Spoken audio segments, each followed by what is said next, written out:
কাদম্বরীর শয়নকক্ষে দরজার পিছন দিকে একটি পূর্ণাঙ্গ আয়না লাগানো আছে। সদ্য স্নান সেরে এসে সেই আয়নার সামনে দাঁড়িয়ে চুল আঁচড়াচ্ছেন কাদম্বরী। গান গাইছেন গুনগুনিয়ে। আজ তার মনে বেশ একটা লঘু প্রসন্নতা ছড়িয়ে আছে। কাদম্বরী শুধু একটা জাম রঙের শাড়ি পরে আছেন। মাথার চুলে একটি বেশ বড় আকারের নতুন চিরুনি। আয়নার ভেতরের কাদম্বরী দেখছেন মানুষ কাদম্বরীকে। অনেকদিন পর তিনি সম্পূর্ণ সুস্থ বোধ করছেন। মুছে গেছে চোখের নিচের কালিমা, ত্বকে এসেছে মসৃণ ও উজ্জ্বল্য।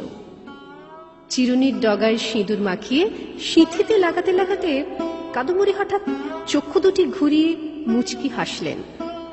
আয়নার সামনে বেশিক্ষণ দাঁড়ালেই নানা রকম ছেলে মানুষই করতে ইচ্ছে যায়। যেবারে তিনি স্বামী ও কনিষ্ঠ দেবরটির সঙ্গে অলীকবাবু নাটকে হেমাঙ্গিনী সেজেছিলেন, তাতে এইরকম একটি ভঙ্গি ছিল। জ্যোতিরিন্দ্রনাথ তখন বলতেন, তুমি আয়নার সামনে দাঁড়িয়ে রোজ কিছুক্ষণ পাঠ বলবে, তাহলে দেখবে অভিব্যক্তিগুলো ঠিক হবে। আয়নার সামনে এরকম পাঠ অভ্যেস করার সময় রবি এসে মাঝে মাঝে দাঁড়াতো পেছনে। এই চোখ মুখ ঘুরানো ও ওষ্ঠ টেপা হাসিটি দেখেই সে পরে লিখেছিল, কটাক্ষে মরিয়া যায় কটাক্ষে বাঁচিয়া উঠে, হাসিতে হৃদয় জুড়ে হাসিতে হৃদয় টুটে। কাদম্বরী মাঝে মাঝে বলতেন, রবি, তুমি ছেলেদের সঙ্গে মেশো না কেন? তোমার বাইরের কোনো বন্ধু নেই? সেই রবির আর এখন দেখাই পাওয়া যায় না। তার অনেক বন্ধু। আজ দেখা হবে। অনেকদিন বাদে আজ সবাই মিলে একসঙ্গে আমোদ আহ্লাদ করা হবে। বহু পরিশ্রম ও অর্থ ব্যয়ের পর জ্যোতিরিন্দ্রনাথের প্রথম জাহাজ জলে ভেসেছে। সাধ করে নাম রেখেছেন সরোজিনী, তার সবচেয়ে বিখ্যাত নাটকটির নামে। আর কয়েকদিনের মধ্যেই জাহাজটি বাণিজ্যিক যাতায়াত শুরু করবে পূর্ববঙ্গে। আজ গঙ্গাবক্ষে জ্যোৎস্না রাতে সেখানে হবে এক পারিবারিক উৎসব। দুদিন ধরে ওই জাহাজে জ্ঞানদানন্দিনী, রবি ও জ্যোতিরিন্দ্রনাথ রয়েছেন। ওরা কাজে ব্যস্ত ঠিকই, কিন্তু একসঙ্গে কাজ করার একটা আমোদও তো আছে। তার থেকে বাদ পড়েছেন কাদম্বরী। এই চিন্তার যন্ত্রণা তার বুকে কাঁটার মতন বেঁধে আছে। তবু কাদম্বরী ঠিক করেছেন, আজ আর কোনো গ্লানি রাখবেন না। আজ জ্যোৎস্না রাতের উৎসবে তিনি যোগ দেবেন সম্পূর্ণ খোলা মনে। জাহাজটি রয়েছে শ্রীরামপুরের কাছাকাছি। শুধু তাকে নিয়ে যাবার জন্যই তার স্বামী আসবেন এতটা পথ উজিয়ে। যত্ন করে শরীর ধুয়ে নিয়ে কাদম্বরী শাড়ি বদলাতে লাগলেন। কত শত মূল্যবান শাড়ি জমে আছে, পরাই হয় না। বাড়ি থেকে না বেরোতে হলে এইসব জমকালো শাড়ি আর কে পরে? জ্যোৎস্না রাতে নীল রং মানায়। অনেক শাড়ি ঘাটাঘাটি করে শেষ পর্যন্ত কাদম্বরী পছন্দ করলেন গাঢ় নীল রঙের নয়নসুখ সিল্কের শাড়ি। আলতা দাসীকে আগে থেকেই খবর দেওয়া ছিল। সে এসে দু পায়ে আলতা পরিয়ে দিয়ে গেল। তারপর কাদম্বরী একসঙ্গে 12টি ধূপ জ্বালিয়ে সেই ধূপের ধোঁয়া লাগালেন তার চুলে ও 2 স্তনের মাঝখানে। ভুরুতে দিলেন কাজল, সুরমা আঁকলেন চোখে। 2 বগলের নিচে বেশ কিছুক্ষণ চেপে ধরে রইলেন কয়েকটি করে চাঁপা ফুল। আতর কিংবা বিলিতি সুগন্ধের চেয়ে এইসবই কাদম্বরীর পছন্দ। সাজ শেষ করে খোঁপায় জুঁইয়ের একটা মালা জুড়িয়ে কাদম্বরী আবার দাঁড়ালেন আয়নার সামনে। নিজের রূপ নিয়ে গুমর করতে নেই। কাদম্বরীর মনে পড়ল, বেশ কিছুদিন আগে রবি তাকে একবার সাজতে দেখে বলে উঠেছিল, অশোক বসনা যেন আপনি সে ঢাকা আছে আপনার রূপের মাঝার, রেখা রেখা হাসিগুলি আশেপাশে চমকিয়ে রূপেতেই লুকায় আবার। আজও কি সেই রকম সাজ হয়েছে? বেশি বেশি হয়ে যায়নি তো? রূপের মধ্যেই রূপ লুকিয়েছে নাকি? ভাবতে ভাবতে তিনি দারুণ চমকে উঠলেন। কোকিল ডেকে উঠল 6 বার। তাহলে তো সময় হয়ে গিয়েছে।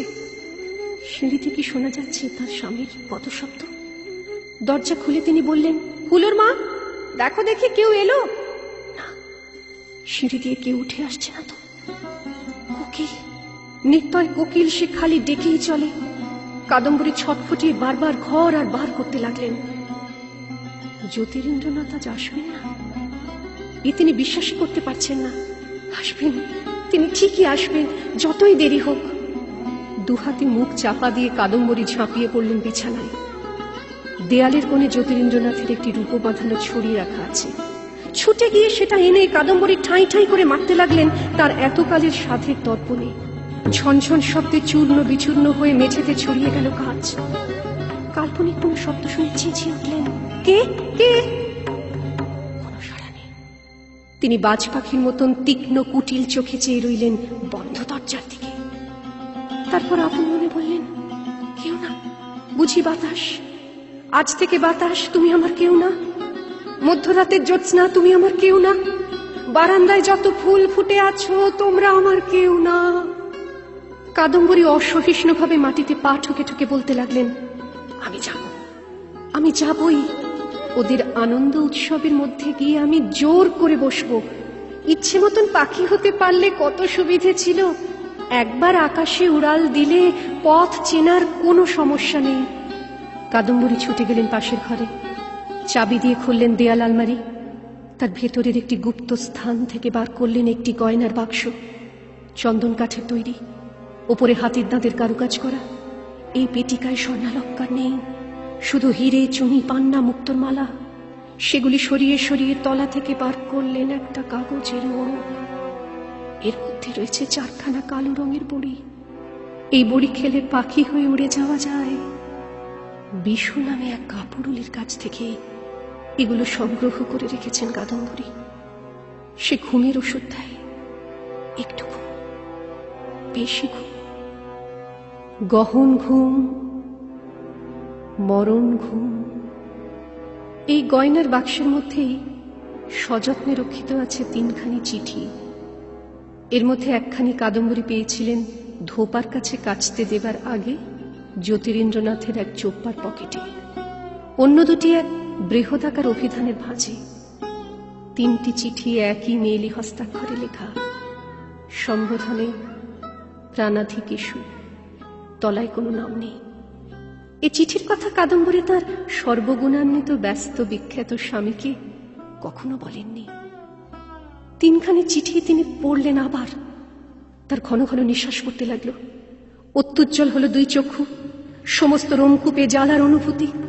চিঠিগুলি মেঝেতে ছুঁড়ে ফেলে দিয়ে তিনি একসঙ্গে 4টি কালো বড়ি খেয়ে ফেললেন। জলপান করলেন 2 গিলাস। পাখির ডানার মতন 2 হাত ছড়িয়ে তিনি দৌড়তে লাগলেন সারা ঘরে। ভাঙা কাঁচ তার পায়ে বিঁধে যাচ্ছে, কোনো খেয়াল নেই। তার মুখ হাসিতে উদ্ভাসিত। বিশু একটা মোটে পুরিয়া খেতে বলেছিল, 4টি খেয়ে শরীর কি হালকা লাগছে। পা দিয়ে ফোঁটা ফোঁটা রক্ত পড়ছে, তাতে যেন আলপনা আঁকা হয়ে যাচ্ছে সাদা মার্বেল পাথরে। কাদম্বরী আজ নাচছেন, কেউ কোনোদিন তার নাচ দেখেনি। খুলে ফেললেন শাড়ি, পরনে রইল শুধু সেমিজ। নাচতে নাচতেই ছুঁড়ে ফেলতে লাগলেন হাতের কঙ্কন, গলার হার, কানের দুল, খোপার ফুল। গাইতে লাগলেন একটা গান, তা খুবই অস্পষ্ট, কথা বোঝাই যায় না। এক উচ্ছ্বসিত জলপ্রপাতের মতন কান্নায় আন্দোলিত হলেন কাদম্বরী। আর্তস্বরে বলতে লাগলেন, রবি, রবি, আমি চলে যাচ্ছি। তোমার কবিতা, তোমার গানই আমাকে বাঁচিয়ে রেখেছিল। তোমার রচনার মধ্যেই আমি নিজেকে খুঁজে পেয়ে ধন্য হয়েছি। রবি, আমি চলে যাচ্ছি। নতুন বৌঠান এখন পুরাতন হয়ে গেছে। সেই পুরাতন আজ বিদায় নিচ্ছে। আর দাঁড়াতে পারলেন না কাদম্বরী। তার শরীরটা দুমড়ে মুচড়ে ভেঙে পড়ল কঠিন পাথরে। জোর শব্দে তার মাথা ঠুকে গেল। ঝাড় লণ্ঠন জ্বলতেই লাগল। প্রতি ঘন্টায় ডেকে গেল কোকিল। খোলা জানলা দিয়ে বাতাস ঢুকে খেলা করতে লাগল এক নিষ্পন্দ শরীর ঘিরে।